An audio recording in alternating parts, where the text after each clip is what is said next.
Hello friends, welcome back to my channel. আজকে আমি আপনাদেরকে আলু, ফুলকপি, গাজর, মটরশুঁটি দিয়ে একটা মজাদার টিফিন বানিয়ে দেখাবো।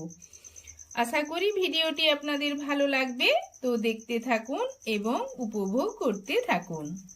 এখানে আমি 250 গ্রাম ময়দা নিয়ে নিয়েছি।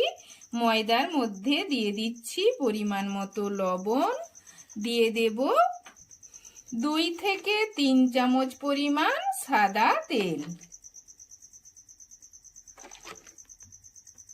তেল, লবণ ময়দার সাথে ভালোভাবে মিশিয়ে নেব।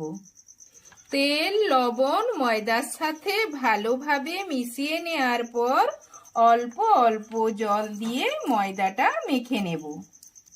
মন্ডটা তৈরি হয়ে গিয়েছে। এটা খুব বেশি শক্তও করি না আর খুব বেশি নরমও করি না। রুটি তৈরির জন্য যেই রকম মন্ড তৈরি করি সেই রকম মন্ডটা তৈরি করে নিয়েছি। এরপর এটাকে ঢাকনা দিয়ে ঢেকে আধ ঘন্টা মতো রেখে দেব।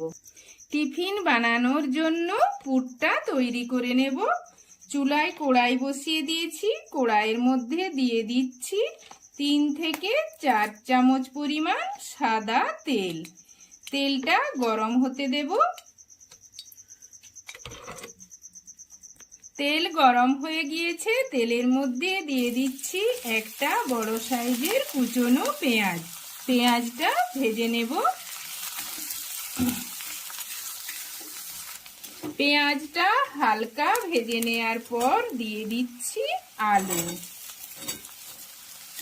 আলুটা একটু নাড়িয়ে নিচ্ছি। এরপর দেব গাজর। গাজরটাও নাড়িয়ে নেব। দিয়ে দিলাম ফুলকপি, দেব মটরশুঁটি,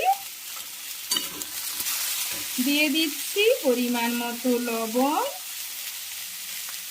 দিয়ে দেব অল্প পরিমাণ হলুদের গুঁড়ো, দিয়ে দিচ্ছি অল্প পরিমাণ জিরে গুঁড়ো, দিয়ে দিলাম অল্প পরিমাণ ধনে গুঁড়ো, দিয়ে দিচ্ছি লঙ্কার গুঁড়ো আর দেব কাঁচা লঙ্কা কুচনো। এই সব উপকরণগুলো ভালোভাবে মিশিয়ে নিয়ে 2 থেকে 3 মিনিটের মতো নাড়িয়ে চাড়িয়ে নেব। এটাকে ঢাকনা দিয়ে ঢেকে মিনিট 5 মতো সেদ্ধ করে নেব। ফিরে এলাম 5 মিনিট পর। তো দেখুন বন্ধুরা, সবজিগুলো খুব ভালোভাবে সেদ্ধ হয়ে গিয়েছে। এরপর এর মধ্যে দিয়ে দিচ্ছি কুচনো ধনেপাতা আর দেব হাফ চামচ পরিমাণ চাট মশলা। এই ধনেপাতা, চাট মশলা এই সবজির সাথে ভালোভাবে মিশিয়ে নিচ্ছি। তো দেখুন পুরটা তৈরি হয়ে গিয়েছে। এটাকে আমি নামিয়ে নেব। এই মন্ডটাকে আবারও একটু ঠেসে নিচ্ছি। এরপর এর থেকে লেচি কেটে নেব। এইরকম ভাবেই আমি সব লেচিগুলো কেটে নেব। সব লেচিগুলো কেটে নিয়েছি। এখন আমি টিফিনগুলো বানিয়ে নেব। একটা লেচি নিয়ে নিয়েছি। লেচিটাকে রুটির আকারে বেলে নেব। রুটির আকারে বেলে নিয়েছি। এর মধ্যে দিয়ে দিচ্ছি তৈরি করে রাখা পুর। পুরটা ছড়িয়ে দেব। পুরটা ছড়িয়ে দিয়েছি। এখন রুটির চারপাশে একটু জল লাগিয়ে দিচ্ছি। রুটিটাকে এবার আমি টিফিনের আকারে বানিয়ে নিচ্ছি। এটাকে একটু চেপে দেব, নইলে পুরটা বেরিয়ে আসবে। আবারও এই সাইডটা এখানে তুলে দিলাম, আবারও চেপে দিচ্ছি। তো দেখুন টিফিনটা বানিয়ে নিয়েছি। এইরকম ভাবেই আমি সব টিফিনগুলো বানিয়ে নেব। টিফিনগুলো ভাজার জন্য চুলায় একটি প্যান বসিয়ে দিয়েছি। প্যানের মধ্যে দিয়ে দিচ্ছি সাদা তেল।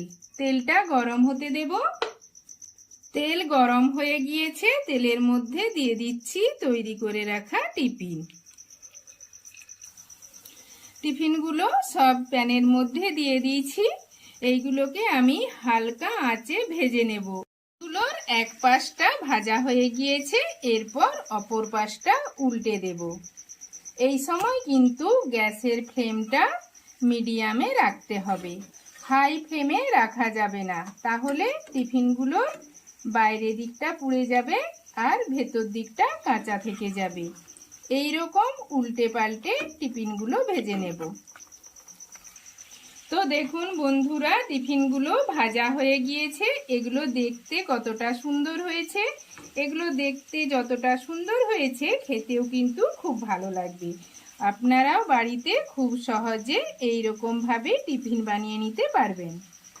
তো বন্ধুরা, ভিডিওটি ভালো লাগলে আমার চ্যানেলটিকে অবশ্যই সাবস্ক্রাইব, লাইক, শেয়ার এবং নতুন ভিডিওর আপডেট পেতে পাশের বেল আইকনটি প্রেস করে দেবেন। আজকের মতো আসি বন্ধুরা।